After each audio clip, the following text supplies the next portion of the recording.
Welcome back to the Crochet Crowd. So it's my friends at Yarnspirations.com. I'm your host, Mikey. Today we're going to do the corner-to-corner ombre throw.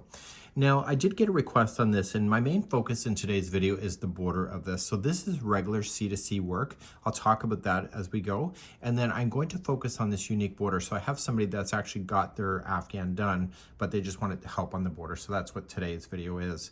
In the video description, you're going to find, or the video information, wherever you want to call it, you're going to find a link for the right hand and left hand of making corner to corner. And you want to do this as a rectangle because that's what it's suggesting. But if you want to do a square, it'll still work as well. The size of the rectangle, when you go to do this, is that you're going to build it out until it's 50 boxes or clusters, it calls in this pattern. So you'll do it at 50 boxes, okay, so across. And then once you're going to start decreasing on the one side, increasing on the other, and you're going to build it up until you end up having 60 boxes on the one side, and therefore then you're going to finish off the corner to corner. I know that's not really square, but that's kind of how it's going to look. So you're going to have 50 by 60 high, and you can create this particular blanket. So this blanket is using 5 balls of Red Heart Super Saver Ombre with a J hook at 6mm. Today's focus is that I'm going to use a sample that I have been playing with. It's a different interior, but the exterior is the same as far as being able to demonstrate what the stitch work is going to be. So if you would like to begin your C2C, just see the video information to be able to do that, and then you can come back here and we'll do this amazing border that has this at the end. And so you'll see that there's 4 rows at the end, and that's what's going to be happening today. To begin to do this border, you're going to need 4 stitch markers. I just used a leftover yarn, and it says that it's going to want you to do that to help you identify the corners, and therefore it's one less step to be able to go wrong. So let's grab our sample, no matter which one that you're going to work on, and we are going to begin. And so you'll have your raw edges that will look like this, and then you can pick any corner to be able to begin to do this. So it says to join any yarn to the base of a chain 3 of a corner. So if you look at it right here, this is the stitch facing upwards. So it says to do the base. So I'm just going to go to the base to the outside. So let's just put this on. It's going to be very obvious on what your first corner is going to be. So you can put a stitch marker there later and just attach. And then it says from this point, just chain 3. So 1, 2, and 3, and slip stitch in between the next cluster. In the pattern, it's called a cluster. I would call it boxes, but you can see when you pull it apart, you can see the boxes. And so you're just going to slip stitch and then chain 3. So 1, 2, 3, come in, separate the boxes out and slip stitch. So you're going to do this all the way across. I'll see you at the first turn where I'm going to go all the way around on this thing, and I'll be right back in a moment. When you get to the corner, you're going to chain 3 to get there, and you're going to slip stitch right into the corner. Okay, and then you're just going to turn. So that's where they're suggesting that you put in your stitch marker, so you'll be able to identify this corner later. I don't know how hard it would be to identify that, but you know what? I am not going to play games today. Not in the mood. So we're going to continue along. So you're just going to chain 3 and continue to follow the border around. Okay, so please do this all the way around. Put in your stitch markers where it's appropriate, and I'll be right back in a moment, and this will conclude round number 1. When you get back around, you're looking for the final box, okay, which is right here, and it's suggesting that you do a chain 2 and then a half double crochet to the beginning here. This is where you did it. So you're just going to do a half double crochet there. And I assume that they're asking us to do this so they don't want us to end up in the very corner. They want us to be a little offset, so that's my assumption. So if you want to do that, that's good, and let's move on to round number 2. Okay, round number 2, we're starting just before the turn of the corner, so the corners are different versus what's in the middle, so just be paying attention to that. So you're going to chain 1, and you're going to single crochet into the same space, and this is prior to the corner. So to get around the corner, it's saying to chain 4. So 1, 2, 3, and 4, and single crochet into the one after the turn.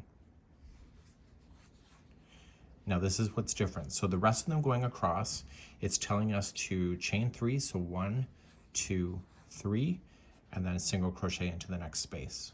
Okay. 1, 2, 3, single crochet in the next space, and you're going to do that until you get to the corner.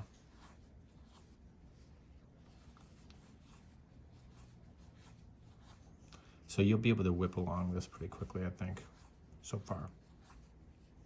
With instructions, I just go round by round, and I try not to look ahead so I don't get overwhelmed. So I'm coming into the space before the turn, and I need to get around the corner. So I'm going to chain 4. So 1, 2, 3, 4, and then I'm going to come to the space after the turn, single crochet in, and then start chaining 3 and then single into the next. So just keep in mind, it's chain 4 to go around the corner, and it's chain 3 on the regular sides. Please do this around. This is round number 2. So I'm coming around on round number 2. I'm going to single crochet the one before I started, so in the space before I started.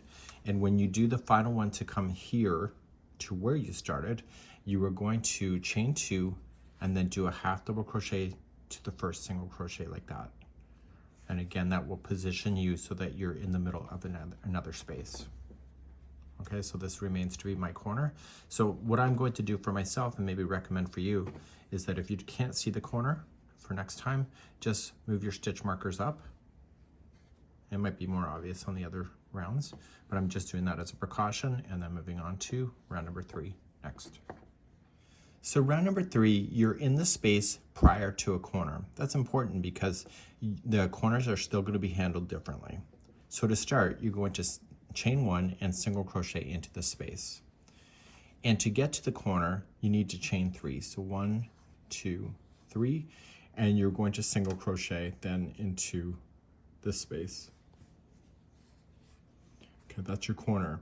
But you're not finished with this corner. It's asking you to chain 4, so 1, 2, 3, 4, and single crochet again into that same corner space. And you're going to do that when you hit the corners, and I'll cover this again. So now, to move along the sides is all going to be the same as what you already know, so you're just going to chain 3 and just work within the spaces that you have. So single crochet there, so chain 3, jump. This is not what I expected the border to be, by the way. I didn't think the border was this open. It doesn't look like it in the photographs. So just continuing along. Am I wrong? Like, you can leave me a comment. This is not what I expected at all. Okay, so I'm moving along and I'm looking for where the corner is going to happen. And I can kind of see, I can see why they've have us marking the stitches. It's right here. So to get to that corner, you've got to chain 3 first, single crochet in, but you're not done. You're going to chain 4 and single crochet again into that same corner to make that corner really turn, and then chain 3 and jump. So do this all the way around for round number 3, and I'll be right back. So I'm coming to the end of number 3. So I'm going to continue along. You got your final box there. This is where you started. So I'm going to only chain 2 and then do a half double crochet in the beginning single crochet to join it. Again, this leaves you in the partial of a space. And so the corner is way over here now, so you can see that we're shifting more and more around. And let's begin the final round, number 4. Okay, the 4th and final round is already what you know. This border is so much more simpler than I expected, but that's okay. Who cares, right? So let's continue. The corner is not till you get right here. So it is those chain 4 spaces that you have. If you want to follow it out, you can do so. So right where you're sitting, you're going to chain up 1 and single crochet in. The sides are going to be what you already know. Just chain 3 to go to the next space. The corner is the next one, so you need to chain 3 before you get there, and then go right into that chain 4 space, single crochet, and then chain 4. So 1, 2, 3, 4, and then come into the same space. You're just going to whip along the side, so start chaining 3s and single crocheting in each of the open spaces. So I kind of looked at the photograph. I guess you can kind of see it. I think it's because the ombre changes colors that it actually makes it look completely different than this. I'm not complaining, I'm just surprised. I thought the border was more solid. So I'm just continuing to go all the way along. I'm just looking for the corner space. I can see why they're suggesting the stitch markers, just in case you're not conscious of where the corners are. So I'm heading to the corner next. So single crochet in, chain 4, and then coming back in to the same one, and then chain 3 and start whipping along the side. So please do this for round number 4. This actually border is looking good.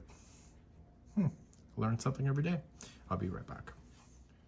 So I'm coming to the end of number 4. So you're just going to chain 3, and then you're just going to slip stitch to the first single crochet. So you're not doing the half double crochet like we had been, because we're not adding anymore. But if you wanted to, you could just continue with the same motion of just keeping your chain 4s in the corner. So then you can just fasten off, weave in your ends, and this would be a really cool idea. I think this looks pretty good with the ombre that I see in the photograph. And so you can remove out all your stitch markers so you have a nice clean look. And of course you can always block it, which just means that you just dampen it with some water and let it air dry. So just stretch it out, let it air dry flat, and therefore you'll have all of that. And that's really, really neat. So today is how you do this one.